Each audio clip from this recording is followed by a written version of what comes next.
Hey, everyone.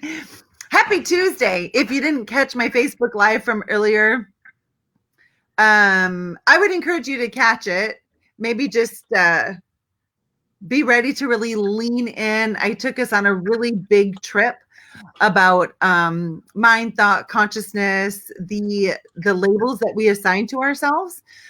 Slacker, procrastinator, perfectionist, introvert, extrovert, all of these different things. And I wanted to my team keeps telling me, keep your Facebook Live shorter.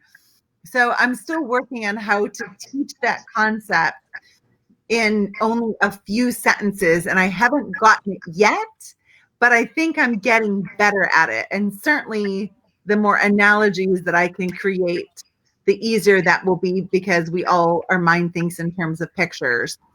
So talk about a picture of an amazing woman. This lady right here, Dr. Ashton, is joining me today. Ashton, where are you located right now? I'm in Gretna, Nebraska. It's a suburb of Omaha, Nebraska. Nebraska. That's where everyone wants to live, I hear. Yeah, it's actually really great.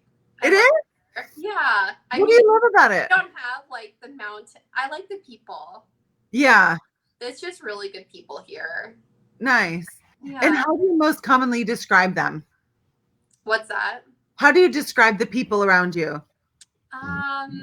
I just feel like everybody, for the most part, is just really caring and thoughtful, and people like our neighborhood, like people want to get to know each other, and it just feels like a really good, like we have a good sense of community, I think, in Nebraska. That's awesome. And no wonder that the boot camp is such a good fit for you then, right? Yeah. Because, hey, there's Erica, your fellow boot camper in Nebraska. Because I feel that's I know that's exactly what we've created in the boot camp, is people who genuinely care about one another, individuals who want to see each other succeed and do well and make a bigger impact, and not just do well, but be well. So before we went live, you and I were talking about the kind of confidence that you have now that you have direction in your practice. So can you take us on this journey you've been on the last couple of months? Because I know that there are those who were watching now, who will watch later, that are feeling the way that you originally felt, which was, how did you feel when you first started the boot camp? What was happening? So I had opened my practice a couple years ago, right out of school. Well, kind of right out of school, but I had been in a management company from the get-go, and I had planned all through school to be in a management company, and I got into practice and I decided that it was not the way that I wanted to practice, and so I got out of it, and I just didn't really know what I wanted, and I tried to, over the last couple of years, really figure out what my vision for the practice was, where I wanted it to go. And then once I figured that out, I was like, okay, now I need some sort of direction. And I didn't feel like I had the systems in place, the procedures in place to really get me to that next level. Camp just kept coming up and sprinkling in little things here and there. And I'm like, okay, I just need to ask about it, because I had a friend that I knew from starting practice who had joined, and she's like, you just need to do the call with Dr. Barb. And I did, and I was like, okay, soul sister, this is it. Like, I made the decision right away. I just knew this was exactly what I needed. And so over the last couple of months, I really do feel like I'm really putting these systems in place in my office. We're seeing a lot of traction, seeing growth, not only with patient visits, but with collections. And it's just, I feel like now I have that direction, and I'm just so grateful for it. And you've done the work. Yeah. Right? It's never just like joining something and then sitting back and expecting it to happen magically. We have to put in the time. We have to do the work. So here's the image that came to mind when we were talking about direction and vision and purpose, right? Like, how will we ever fulfill our purpose if we don't even know what it is? How will we go in the direction that's in alignment with our vision if we don't know what our vision is? How will we lead a team? So remember, as a leader, whether it's a leader in your community, in your practice, at home, a leader is required to cast vision, create culture, and hold accountable. Cast vision. Well, if you don't know where you're going in practice, then how are you supposed to have people following you if you can't cast vision? So I was thinking of it like this.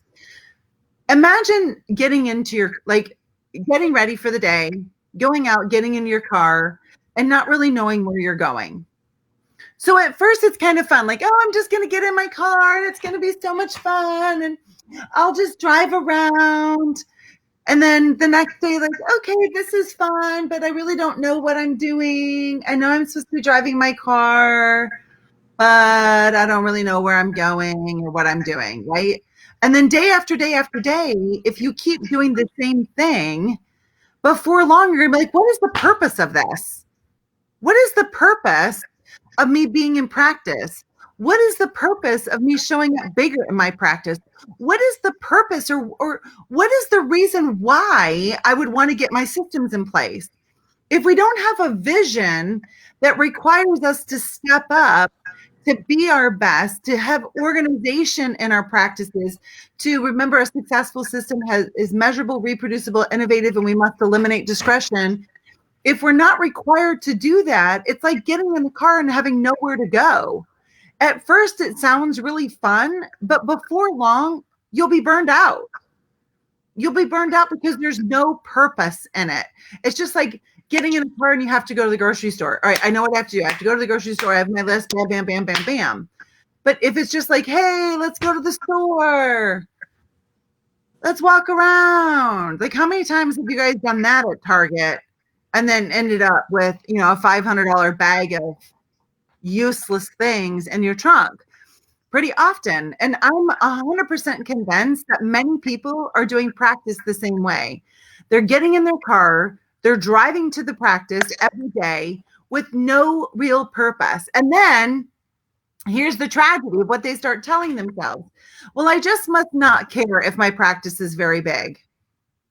Liar, that's not true.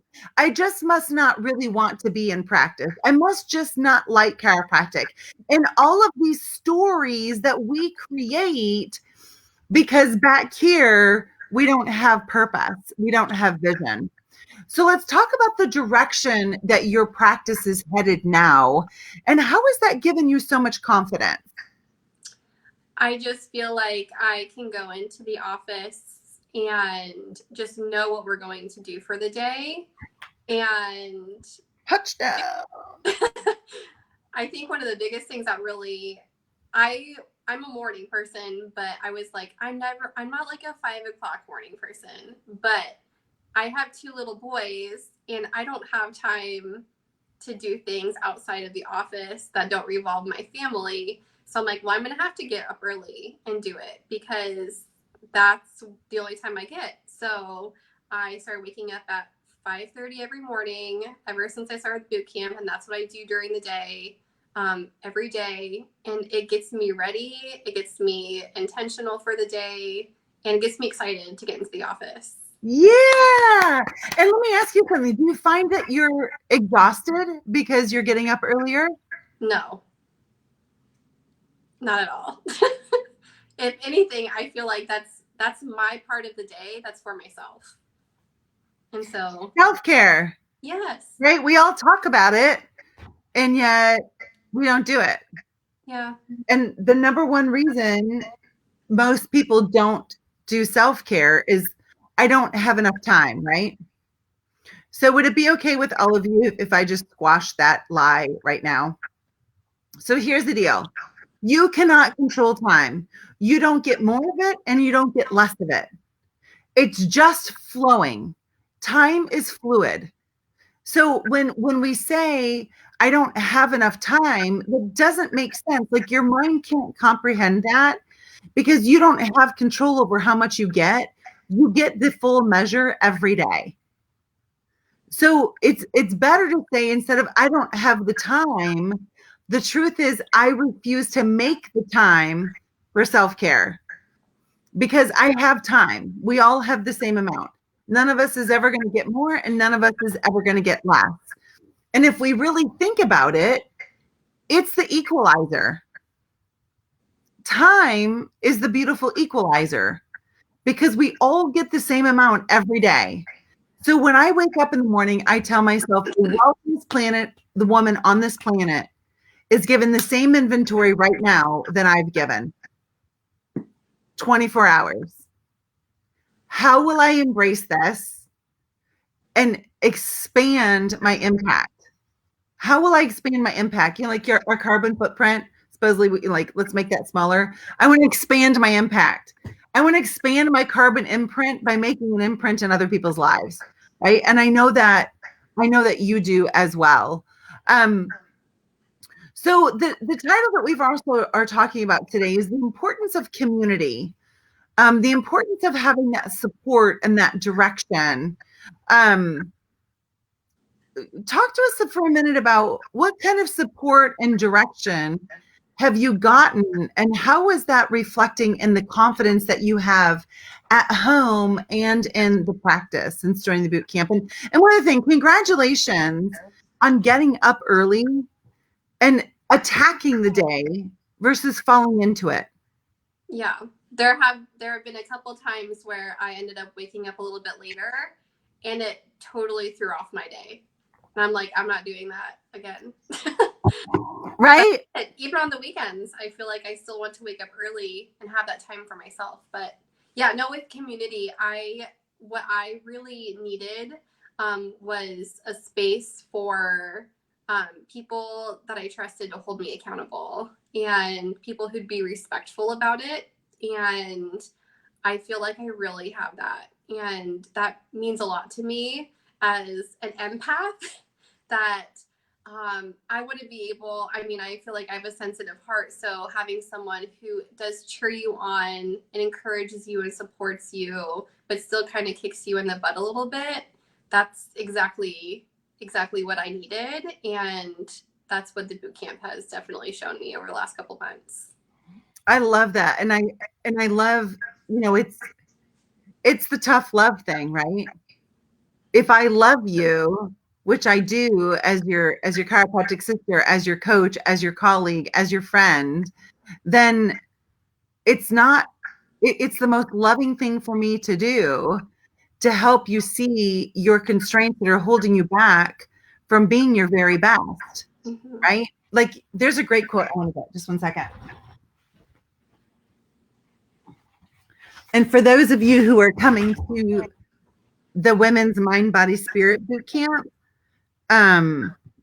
you are going to get to hear me talk about this because shoot, I just forgot. That's embarrassing. Oh, I know. All right, hold on a second.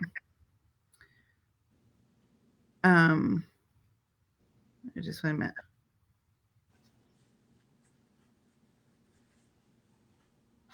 Here it is. It's easier to create what you really want than what you think you can get. It's actually easier to create what you really want than what you think you can get. If all I think I can get is do 100 office visits a week or 500 offices a week or financial independence, you know, someday, that's not very motivating. But when we really and truly focus in on what we tell ourselves is impossible, then it stirs up within us this sense of going for it. Like this: you can fail at what you don't want, so you might as well take the chance on doing what you love. We can all fail at what we don't want, so we might as well show up and take a chance of getting what we want. Like, if your goals don't make you kind of like giggle and gasp, I'm here to tell all of you they are too small. They're too small. They should just make us like, oh my gosh, did I really say this?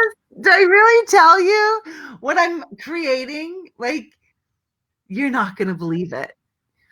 So I invite all of you to try that on. And Ash and I are actually going to jump onto a private call after this, and I'm going to challenge her to really tap into if what you've done already is the possible, and we know it's possible because you did it.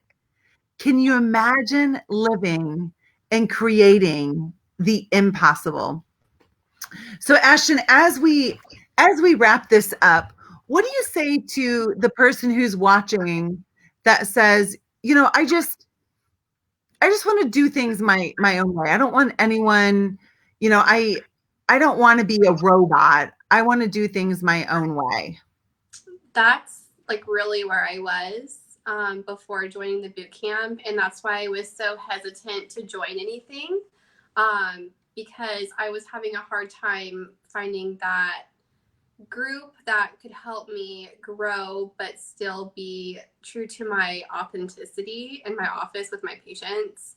And that I feel like, if anything, I have been more authentic these last couple months with my patients than any time before.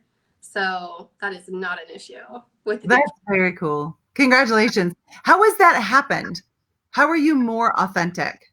I just feel like I'm so much more confident in myself and confident in what I provide for our patients. And since I don't have to think about the systems, I just get to be myself. So here's really what happens, and we're going to talk about this more. And for those of you who've been watching my Facebook lives the last couple of weeks, when we're not authentic, it's because a survival constraint is out in front running the show. So the reason that Ashton is feeling more confident and more herself is she's been able to look at these survival constraints and put them back here so that she is emerging. And that's when we have the most freedom. That's when we have the most power. That's when we have the greatest energy in our life, is when our authentic self is showing up and not all of our survival constraints running the show. And survival constraints are completely normal. However, if they run the show, then that's where this concept of, I just wish I could get out of my own way comes from. I wish I could just figure out what's holding me back. It's survival constraints. So if you're watching this and you want someone to help lovingly show you how to identify your survival constraints, like, hit me up. Go to, like, send me an email, drb, so Dr. B, at my website, drbarbaraeaton.com. And let's jump on the phone together and let's take a look at your survival constraints, because there's no reason at all any of us should be living small, ever. Creating the impossible is what we were designed to do. Create the impossible again and again and again. And my greatest congratulations to you, Dr. Ashton, for stepping up and doing that in your own life. I'm proud of you. Thank you. You're welcome. Hey, thanks everyone. Have an awesome day. I will catch you tomorrow. Actually, I have a Facebook Live later today with Megan Grady. She is a new doctor, and we're going to be talking about the feeling of overwhelm when you're just getting started. So catch us.